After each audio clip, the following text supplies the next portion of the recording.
garlic, paprika, liquid seasoning, oyster sauce, mamasitas yung ginagamit ko, and then salt and pepper.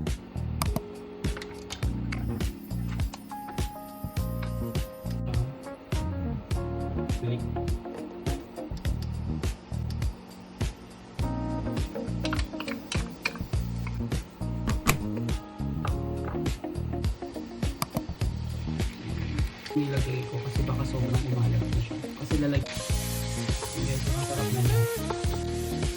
Okay, so paprika. Konting liquid seasoning. Ngayon guys, kanya natin ilagay yung shrimp. Lagyan na rin natin ng salt and pepper.